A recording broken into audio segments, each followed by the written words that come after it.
Good afternoon to everyone. First of all, let me thank the organizers for inviting me to present our work in the 6th International Conference on Material Science and Nanotechnology. Today, my goal will be to guide you through the reaction mechanism that Prussian blue follows when acting as anode in lithium-ion batteries. To this end, I will unveil every single evidence that led us to state that this material undergoes a conversion reaction.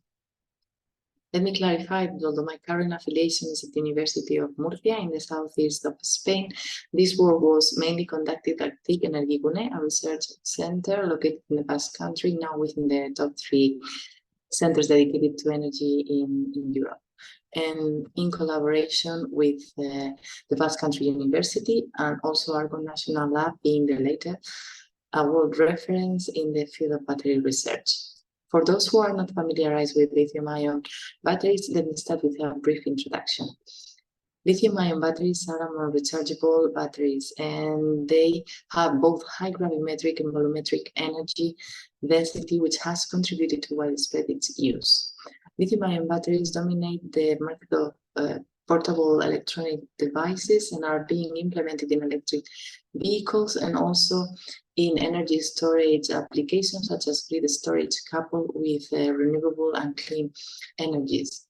The success of lithium-ion batteries has been well recognized by the Nobel Prize in Chemistry awarded in 2019 to its creators, Professor Goodenough, Professor Billingham, and Professor Giussino. A success that is undoubtedly related to the simplicity of its working principle. Lithium-ion batteries, also called the rocking chair technology, owes its name to the exchange of lithium ions between the anode and the cathode, where lithiums rock back and forth between the electrodes as the cell is charged and discharged. During charge, lithium ions travel from the cathode to the anode through the electrolyte and electrons too via an external circuit. Therefore, the cathode is oxidized and the anode is reduced. On the contrary, during discharge, lithium ions travel from the anode to the cathode through the electrolyte and electrons too via an external circuit.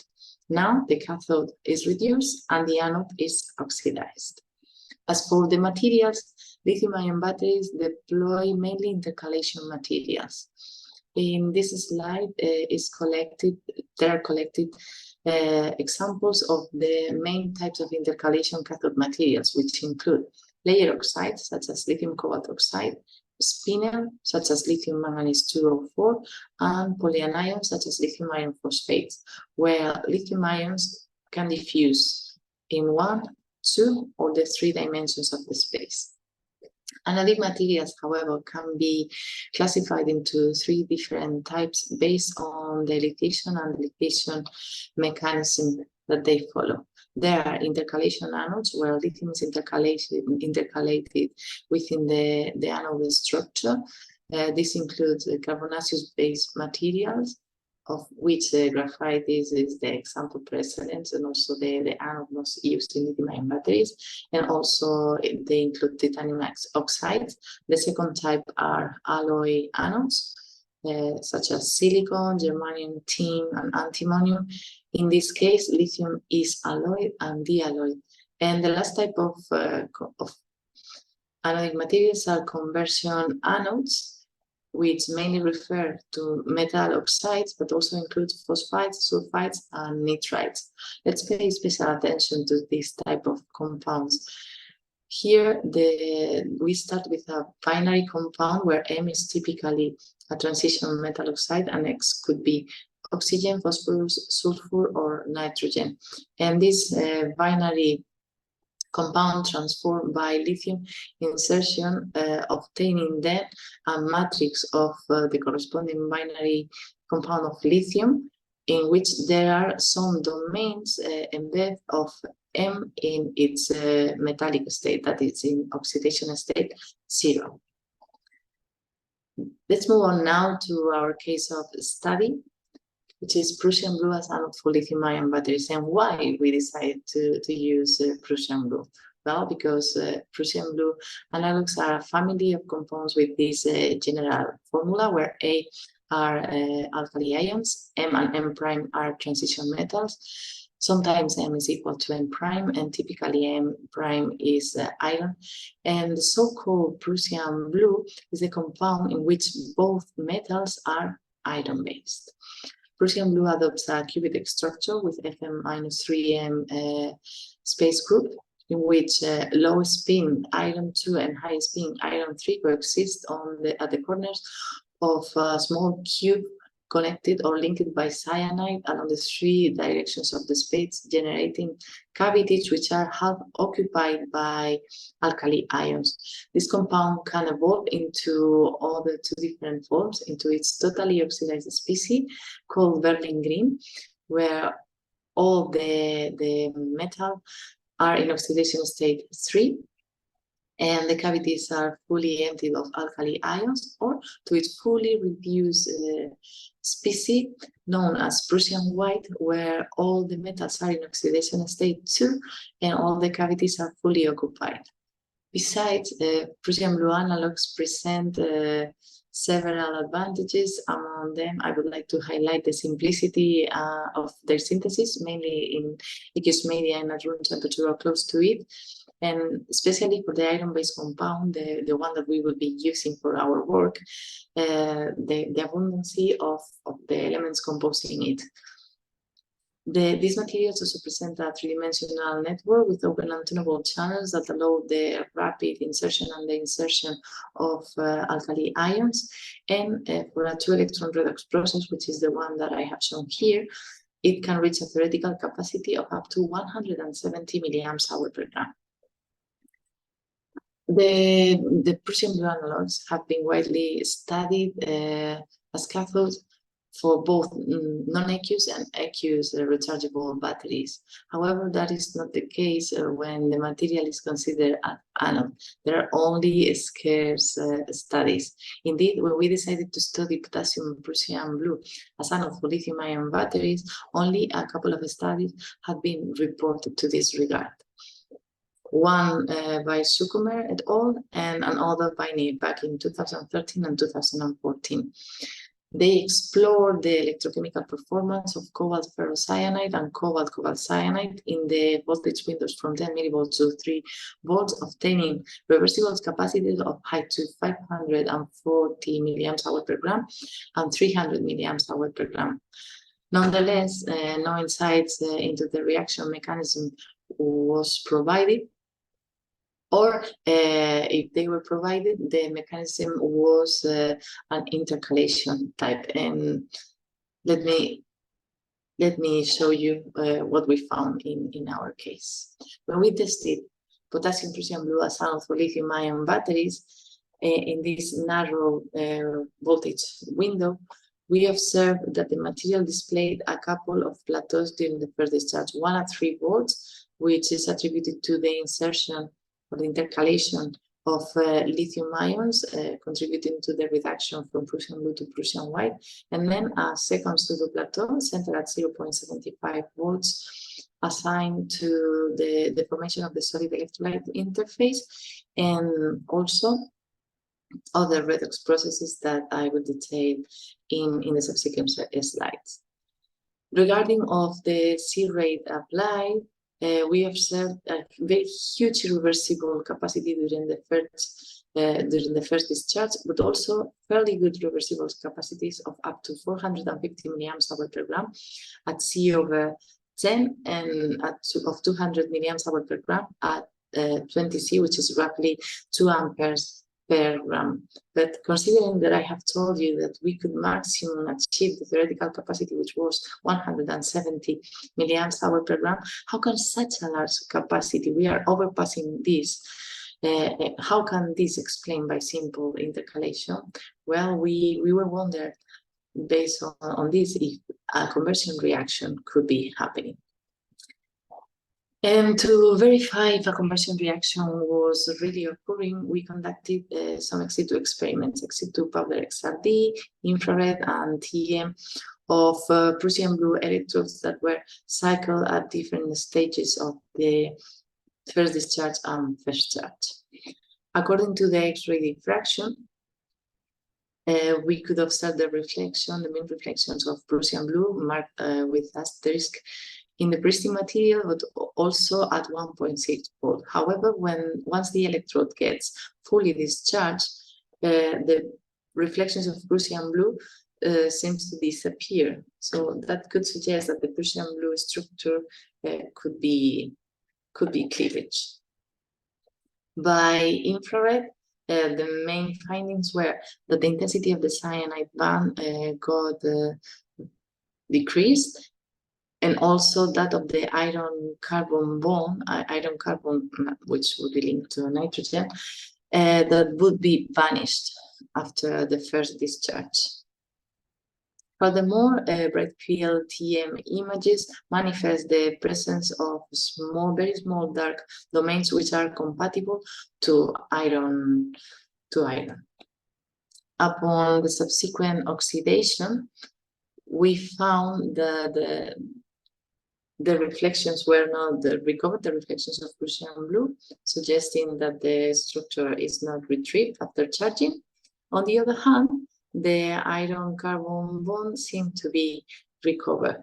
Based on the above evidence, the theory of the conversion reaction is here reinforced, and we propose the following mechanism for the first discharge, which involves the complete reduction of iron 3 and iron 2 to metallic iron, accompanied by the formation of some lithium and potassium salts.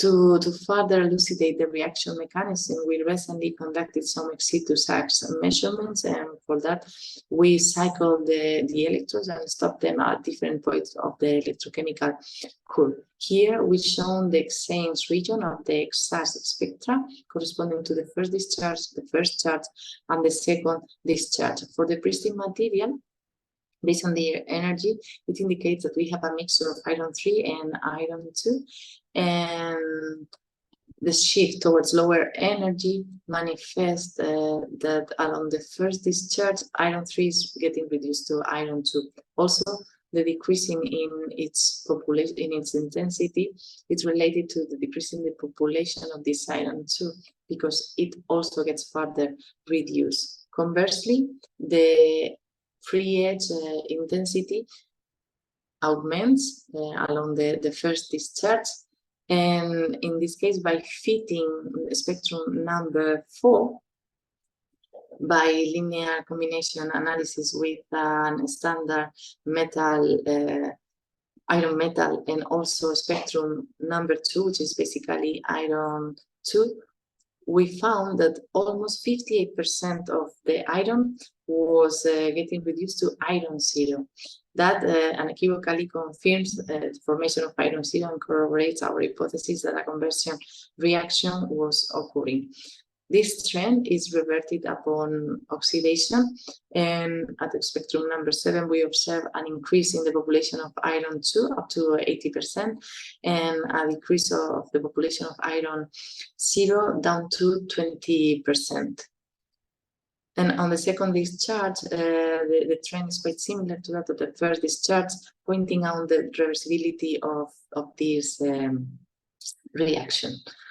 To follow the evolution of iron, we designed an in situ Mossbauer cell, which allowed and enabled to simultaneously collect electrochemical and Mossbauer data. Here we are presented the most relevant Mossbauer spectra for the first discharge. In the initial material, in the starting material, we can see a couple of components: a singlet associated to low spin iron 2 coordinated to carbon, and a doublet attributed to high spin iron 3 bonded to nitrogen. At 2.78 volts, a second doublet can be distinguished. This second doublet is assigned to high spin iron 2 bonded to nitrogen, which would be formed by the reduction of high spin of high spin iron 3 bonded to nitrogen. At 0.79, indeed, all the Prussian blue would have been converted into Prussian white, and at 0.68 volts, another doublet seems to evolve. Based on the evolution of this species and also to the refined parameters, we have tentatively assigned it to the unusual iron 1, and this species grows at expenses of the consumption of this highest spin iron 2 nitrogen. At 0.48 volts, there is an additional doublet appearing in purple, which we have attributed again to iron 1. This component especially doesn't match any hyperfine parameters previously reported, but we tentatively assign it again to iron 1. And at the very end of the discharge, at voltages 0.32 and below, yet another iron species appears. This one we have assigned it to iron 0 nanoparticles. In this figure, you can graphically see the previous most power spectra results summarized, and I'm not going to repeat them, but I would like to highlight two important facts. One is that the above 800 milliamps hour per gram, the population of iron 0 increases at expenses of what we have assigned tentatively to iron 1. And this reinforces the theory that these two species are iron 1 because we are still reducing the voltage. And the other important finding is that at the end of the discharge, there is still some low spin iron 2 bonded or coordinated to carbon left. So a minimal part of the Prussian blue structure of the iron carbon nitrogen structure is still preserved, but unequivocally these results confirm that the material is undergoing a conversion reaction. We proceeded likewise for the charge, and in brief, what we observed was that the iron nanoparticles that have been formed get oxidized mainly into iron 1, and that this iron 1 and low spin iron 2 coordinated to carbon slightly increase their percentage, but very few. To conclude, let me sum up the following.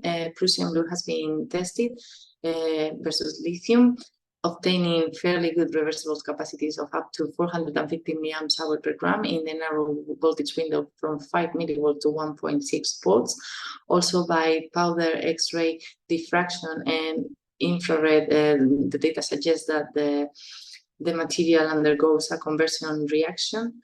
Furthermore, the TM images point out the presumable formation of iron 0 nanoparticles, and ex situ SACS confirms this conversion reaction and calculates we are forming about 60% of iron 0. And in addition, the inoperandum most power not only supports this conversion reaction mechanism, but also show the suppressing formation of other intermediate species, presumably being iron 1 during lithiation. And these species will be involved and are crucial in the charging process. To the best of our knowledge, this is the first time that the formation of iron oxidation state is speculated for an anode material. So this is in the battery field, so this is a good finding. Before finishing, let me thank to the Basque government, to the Spanish Ministry of Economy and Competitiveness, and also to the US Department of Energy for their financial support, and to all of you for your kind attention. Also, let me take advantage to announce the launch of a special issue dedicated to novel anode materials for alkali metal batteries. And Dr. Sarabaitia, Sang, and myself invite you to submit your work if you have some study related to it. You can find more information here or also in this link. And thank you very much for your attention.